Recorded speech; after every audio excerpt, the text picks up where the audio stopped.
पिछले एपिसोड में हमने देखा था कि ग्रेट यान अंपायर का जो चांसलर था वो चेनमिंग के पास आ चुका था ये कहने के लिए कि आखिर उसने तियानहाओ के घर पे कब्जा करके क्यों रखा हुआ है। इसलिए चेनमिंग ने घर का नाम ही बदल दिया था कि अब से ये घर मेरा है, तो ऐसी चीजें पूछने के लिए आना भी मत। इसके बाद जेन भी चेनमिंग के सेक्ट में आ चुका था, मतलब कि वो तियानहाओ के घर के पास पहुंच गया होता है ताकि वो चेनमिंग से अपना बदला ले सके। लेकिन हुआनमी और कांगयुई के जो बॉडीगार्ड होते हैं वो उसको अंदर आने से रोक देते हैं। इसके बाद चेनमिंग भी वहां पर पहुंच चुका था, जो उसको कहता है कि मेरे साथ काम करना है तो ठीक है, अगर काम नहीं करना चाहता है तो अपना रास्ता देख ले, मैं तेरी जान ले लूंगा। इस वजह से जेन को यही रास्ता सही लगा था कि वो चेनमिंग का साथ दे, तो वो उसके साथ हो जाता है और वो भी अब चेनमिंग का साथ ही देगा। जिसके बाद यहाँ से ये एपिसोड शुरू होता है। तो इस एपिसोड की शुरुआत में जासूस जो था वो चांसलर के पास आया हुआ था। वहां आने के बाद वो उससे कहता है कि बड़ी मैं उम्मीद लगाकर यहाँ पर आया था कि मुझे चेनमिंग की लाश देखने को मिलेगी, लेकिन यहाँ पर तो सब कुछ उल्टा ही हो गया। चेनमिंग नहीं बना बल्कि तियानहाओ खुद ही मर चुका है। आखिर कैसा काम किया तुमने चांसलर? मैंने तुझे पैसे दिए थे ना, अच्छे खासे पैसे दिए थे चेनमिंग को मारने के लिए, लेकिन अभी तक के वो मरा क्यों नहीं? मुझे उसका जवाब चाहिए। उसका एक पल भी जिंदा रहना मैं गवारा नहीं कर सकता। चांसलर कहता है कि देख, हम यहाँ पर ग्रेट यान अंपायर के एक अच्छे खासे पोजीशन पर रखने वाले ऑफिशियल्स हैं, कोई चर्सी मवाली नहीं कि जिसको दिखा उसको जाके ठोक दें। हम यहाँ पर पॉलिटिक्स के हिसाब से चलते हैं। तो हमने यहाँ पर अभी चेनमिंग को जोर जबरदस्ती नहीं की है, लेकिन उसको मारना है ना तो तेरा काम पूरा हो ही जाएगा, थोड़ा सा टाइम दे। हमें अपने ग्रेट यान अंपायर की इज्जत भी देखनी पड़ती है। कांगयुई और शियामी के बॉडीगार्ड वहां पर नहीं पहुंचे होते तो अब तक के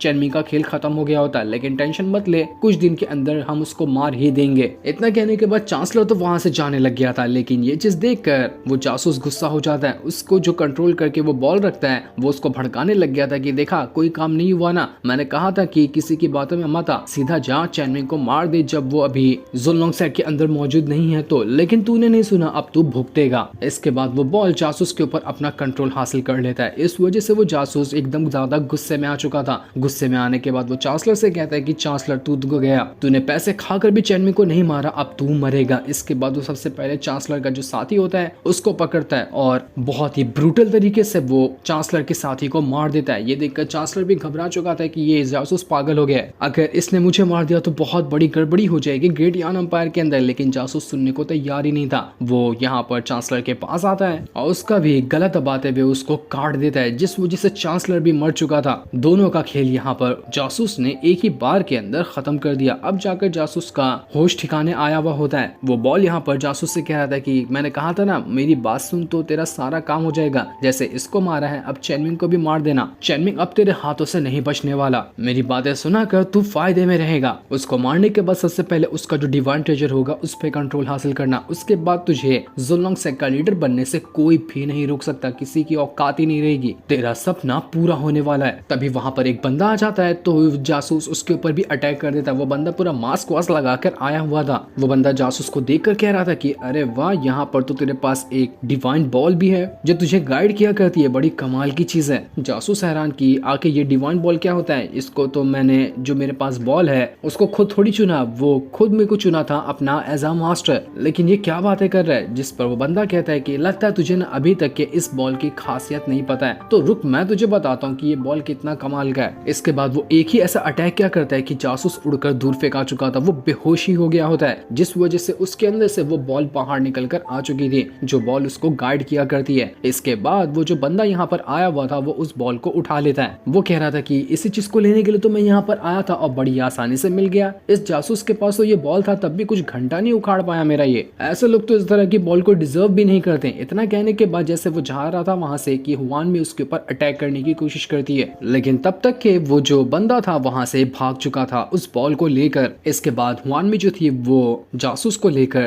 तियानहाओ के घर पर आती है, जहां पर अभी चेनमिंग भी मौजूद है। जासूस की हालत एकदम ज्यादा खराब थी, लेकिन इलाज वगैरह करके उसको ठीक कर दिया गया था। हुआन में चेनमिंग को सारी बात बता दी गई है कि कोई ऐसा बंदा था जिसने मास्क लगाया था और उसने ऐसा अटैक किया जासूस पे कि इसकी हालत खराब हो गई। वो बंदा मुझे ठीक नहीं लग रहा, वो बंदा बड़ा खतरनाक है, तो तुम जरा उससे बचकर रहना। पहला टारगेट तो उसका ये जासूस लग रहा था, लेकिन अगला टारगेट तुम भी हो सकते हो। चेनमिंग बेचारा यही सोच में पड़ जाता है कि अबे यार ये कौन है, इसको मैंने देखा है। वो भूल चुका था कि उसी के सेक्टर का एक एल्डर था। उसको तो याद भी नहीं था कि ऐसा कोई एल्डर उसके सेक्टर में हुआ भी करता था। हुआन मी चेनमिंग से कहती है कि देखो मैंने इसको बचाया, लेकिन मैं फ्री में नहीं बचाऊंगी इसको, मैं कोई चैरिटी नहीं कर रही, इसके बदले मुझे अच्छी कीमत चाहिए। और कीमत तो तुम्हें पता ही होगी कि वो है 2 केक जो तुम बनाकर मुझे खिलाओगे। जल्दी से रेडी करना, मैं मैं वो केक लेने के लिए बाद में आऊंगी। चेनमिंग उससे कह रहा होता है कि यार तुझे जितना केक चाहिए तो सब ले लेना, बस मेरा काम करते रहे, ऐसे ही इधर उधर की जो जानकारी रहेगी ना मुझे लाकर दे दिया कर। इसके बाद चेनमिंग अपनी पावर की वजह से देखने की कोशिश करता है कि आखिर इस जासूस के साथ हुआ क्या था, ये क्या करने के लिए यहाँ पर आया हुआ था और वो जो बंदा आया था वो इसके पास से क्या लेकर गया। ये चीज चेनमिंग को जाननी थी तो वो उसको जैसे ही चेक कर रहा होता है कि उसको और कियान को पता चलता है कुछ ना कुछ अभी भी ऐसा जासूस के अंदर मौजूद है जो उसके डिवाइन ट्रेजर में सिग्नल वाली वार्निंग दे रहा था कि डिवाइन ट्रेजर के अंदर कुछ गड़बड़ी आ सकती है, यहाँ पर कुछ ना कुछ तो ऐसा खतरे वाली चीज मौजूद है। चेनमिंग भी हैरान हो जाते हैं कि ये सिग्नल वाली वार्निंग क्यों आ रही है। वो जैसे ही जासूस को छूता है, जासूस के स्पिरिचुअल वर्ल्ड के अंदर वो जाकर घुस चुका था। चेनमिंग को समझ नहीं आता कि मैं ये कहाँ आ गया, ये क्या चीज है। उसको वहां पर वो बॉल के कुछ ऑरा भी दिखाई देते हैं। बॉल को तो वो चोर वाला बंदा लेकर जा चुका था लेकिन उसके कुछ पार्ट अभी भी यहाँ पर मौजूद थे जो कि जासूस की बॉडी के अंदर कंट्रोल हासिल करके रखे हुए थे। चेनमिंग हैरान हो जाता है कि ये अजीब सी चीज क्या है। वो उसको पकड़ने की कोशिश करता है तो वो जो ऑरा था वो चेनमिंग के ऊपर ही भड़कते हुए उसके ऊपर अटैक करना शुरू कर देता है। इससे चेनमिंग की हालत खराब हो चुकी थी। वो कई सारे अटैक यहाँ पर बिना मतलब कहीं खा चुका था क्योंकि उसको समझ ही नहीं आ रहा था कि ये चीज क्या है और ये मुझ पर अटैक क्यों कर रही है। पर तब भी आखिरकार जैसे तैसे करते हुए चेनमिंग ने उसको एक स्पिरिचुअल केज के अंदर कैद कर लिया था। वो जो ऑरा था वो चेनमिंग के पास अब आ गया होता है। चेनमिंग कह रहा था कि जो चोर बंदा था ना वो लगता है कि बॉल तो ले गया लेकिन उसकी मेन पावर तो लगता है यहीं पे छूट गई, इसको लेके जा ही नहीं पाया वो। तो हो सकता है कि ये ऑरा जो है इसको लेने के लिए वो चोर दोबारा से आएगा। लेकिन असल में ये चीज है क्या और किस तरह से काम करती है मुझे कुछ नहीं समझ में आ रहा। देखने में तो बड़ी खतरनाक चीज लग रही है, ऐसा लग रहा है कि ये कुछ ना कुछ तो गड़बड़ करेगी। वो कियान से कहता है कि कियान जरा चेक करना कि क्या ये कोई वायरस वगैरह तो नहीं जो कि डिवाइन ट्रेजर के ऊपर ही अटैक करने के लिए आया हुआ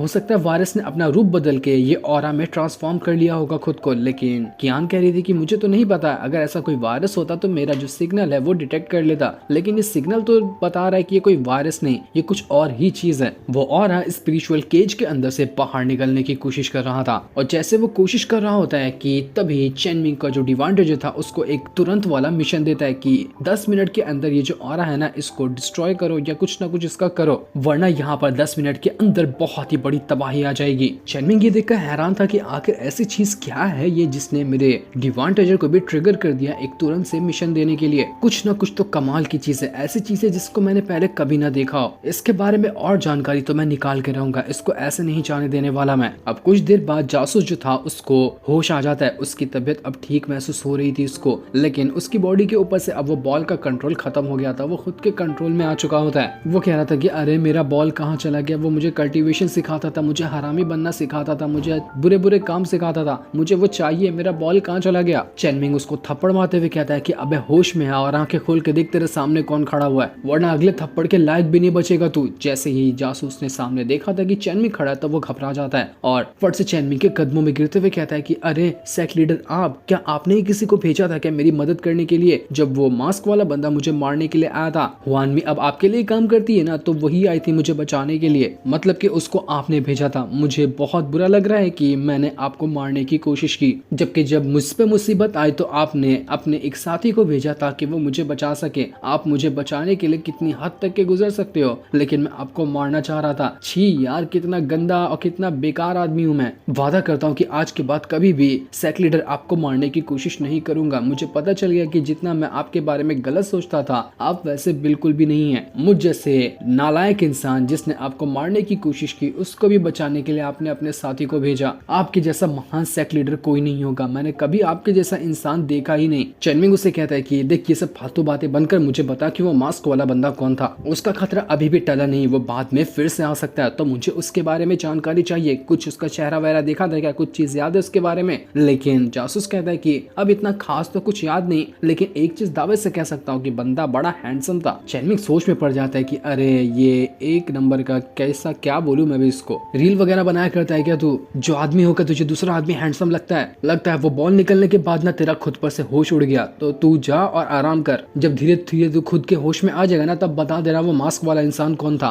इतना कहने के बाद चेनमिंग भी वहां से जाने लगता है ताकि आराम कर सके। उसने कियान को लगा दिया था ताकि वो जो ऑरा उसको मिला था उसके बारे में जानकारी निकाल सके कि ऑरा क्या है, किस तरह से काम आता है। जैसे चेनमिंग वहां से जा रहा था, वो जासूस फिर से चेनमिंग के कदमों में गिरते हुए कहता है कि सेक्ट लीडर, आपसे ना मैं एक चीज कहना चाहता हूँ कि आज के बाद मैं कभी भी आपके साथ गलत नहीं करूंगा और आप मुझे अपना वफादार मान सकते हैं। मैं आपके लिए अपनी जान तक देने को रेडी हूँ। मैंने आज तक के आपके आपके बारे में कितना भी कुछ गलत कहा हो, कुछ भी कह दिया हो तो उसके लिए मुझे माफ कर देना। वो जासूस अब यहाँ से एक जासूस के बदले एक अच्छा लॉयल बंदा बन चुका था चैनमिंग का। इस बात से अनजान की चैनमिंग खुद उसको भूल तक गया था। उसने नहीं भेजा था हुआनमी को, बल्कि हुआनमी खुद गई थी उसके पास। जासूस को ये पता चल जाए तो वो अभी यहाँ पर वापस से वही जासूस वाला हरकत करने लग जाएगा। कियान यहाँ पर चैनमिंग से कही थी कि वाह चैनमिंग, बड़ा कमाल का दिमाग लगाया तुमने। देखो ये जासूस कितने अच्छे से तुम्हारा फॉलोवर बन चुका और अब आगे से हर बात तुम्हारी मानेगा। बड़ी कमाल की बात हो गई ये तो। दुश्मन को दोस्त में बदलने का टैलेंट तो तुमसे अच्छा किसी को नहीं आता है। ऐसा टैलेंट तो सबको आना चाहिए। चैनमिंग कहता है कि अरे नहीं ऐसी बात नहीं है, मैं तुम्हें एक पते की बात बताऊं जिसको तुम हमेशा याद रखना। बेवकूफ दोस्त से अच्छा अक्लमंद दुश्मन होता है। ये जासूस इतना बड़ा बेवकूफ है तो ये मेरा दोस्त बनकर भी क्या करेगा। ये दुश्मन ही रहता तो ठीक था। वैसे भी ये कोई काम मेरे आने वाला नहीं है। ये खुद को संभाल ले तो बहुत बड़ी बात है। इसके बाद चैनमिंग जब अपना उसी तियानहाओ के घर में बैठा हुआ था तो उसको वहां पर एक इनविटेशन लेटर आता है जो कि ग्रेट यान एम्पायर का जो एम्पायर है उसने खुद भेजा था चैनमिंग को, क्योंकि